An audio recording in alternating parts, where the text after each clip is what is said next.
that leads us to our last subject, which I think we all know and love, and that is the debate over driving limits and marijuana use. Pot DUI. Hey, now what does that mean? I mean, does that mean if I smoked a joint a year ago, I could still got a DUI from it? Well, I read up on this, but then now I forgot. You forgot? That's because what happened, Mark.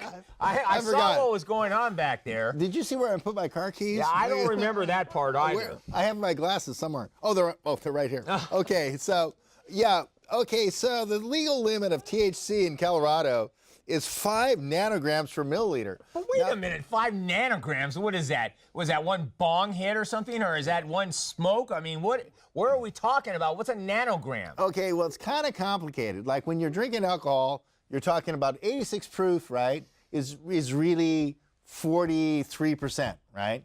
So when you're talking about nanograms, you got parts per million, and then you go down to parts per billion, and a nanogram, I think, is a part per billion. Well, wait a minute. Howard, okay. Now, first of all, we're talking about DUI, which means you're driving while impaired. So how is a police officer driving under the influence? How is a police officer going to determine that you're actually under the influence? You want a donut? Well, yeah, you hang up the munchies, and I understand the Girl Scouts were selling cookies outside the marijuana businesses. But okay, so the thing is, here's what they'll do. They say it's 5 nanograms, but Normal argues 5 nanograms, you could have smoked a joint 5 weeks ago. I know, but then what happens if you just had a bad day on the road and you accidentally swerved in a lane and they come back and they say, hey, you got a nanogram. And they're going, and you're looking at them and going, I haven't smoked a joint for a month. And they say, it doesn't really matter. You swerved, and now you got a DUI. Now, what they say is collateral to your 5 nanograms, they'll take a blood test and look at the 5 nanograms, is how you perform on the roadside sobriety, on the FSTs. Well, what happens if your eyes are red? And are they going to say those are objective symptoms? And allergies.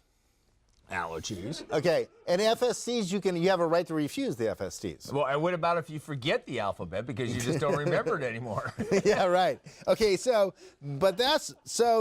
anyway, the Normal is saying... But can you do the alphabet backwards when you're stoned, Mark? I can't even do the alphabet backwards.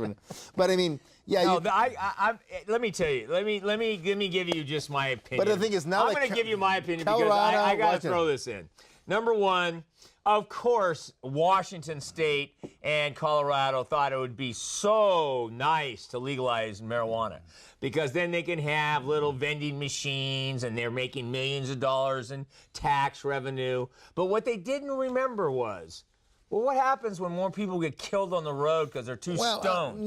What happens when people are forgetting where their keys are and they're dying in the ice because they don't even know where their car is? Well, let's put this in perspective. Come on, what's going to happen here? Let's put this in perspective. A lot of people in government are old acid heads, LSD freaks. You know, they've all grown old. Yeah, and they had pot when they were kids. Yeah, but when they had pot when they were kids, the stuff was grown in cheap shit in Mexico. That was bunk, right? That's right. It was bunk blocks of crud. Okay, so now you've got good marijuana. Now, yes, that is correct. And so I think a lot of people... Everything I understand, you can take one hit and you're gone for a month. So, I mean, a lot of people who are making these laws, because a lot of people who go into government because it's like a steady job and it's a show-up job. It's kind of a union job, and, it's a show-up job. But wait a minute, are you going to be allowed to smoke in the job?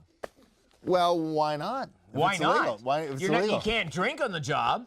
Why not if it's legal? Whoa, it's legal to drink alcohol, but you're not seeing people drinking on the job. Are they going to have drug testers on the job to determine whether you're smoking weed on the job? Well, you mean to determine if it's good weed or bad weed? No, to determine whether or not you're capable of performing your job and not cutting your hand off the next time it goes by because you're too stoned. You thought you left your hand over there. But I'm saying the point is a lot of people who are passing these laws were growing up in a time where pot was not that strong. Now pot's really strong. And now, if you smoke several hits of marijuana, it's actually pretty strong now. Well, so it could impair you. I don't know. If you pay any attention to what's out there now, they've got 100 different names for 100 different varieties. Let me give an example. I had a client who, and he came in and I said, look, you're supposed to come here Thursday. You're 5 days late. It's Tuesday. We got trial on Wednesday. We're supposed to prepare a trial. And he goes, well, train wreck. And I said, well, that's great. where was the train wreck? Where did you go to the hospital? I can get a continuance based on, you were in a train wreck and you were in the hospital. That's a good excuse, that's a good reason to go to the judge. Right. And he goes, oh no, train wreck is the stuff I was smoking. The guy lost 5 days. He didn't even know what happened to 5 days. So this stuff nowadays, this stuff is pretty good now. I look at the articles where they're talking about this, and they keep talking about it as though there's absolutely no effect. I'm going to tell you right now, 1 year from now in Colorado and in Washington, there's going to be statistics that show there is an effect. You can't be buying 8 balls out of the Coke machine and pretending everything's okay. You're not going to have people smoking all day long and being able to finish school, go to school. What about kids underage? Find the school. Whether they can find the school, whether they remember where the school is. And so I don't know. Well, I think there's a big push, I'm very hesitant on this regime, there's a big push to have everyone live in apartments and take public transportation, and then they can just and also I think, the pot thing is kind of glorified, and so, okay, you're not supposed to have a job anymore because they'll give you free insurance. You have more spare time to smoke pot, and then you have more. You have your food stamps, and you get more pot. You can smoke more pot. And you can get your unemployment check. Okay, here's the problem here. There's one other part of this that we all seem to be missing. But people might be falling in front of the trains. You know what we're really missing, Mark? Yeah. It's called more of dumbing down society so the government can implement control on people that are high.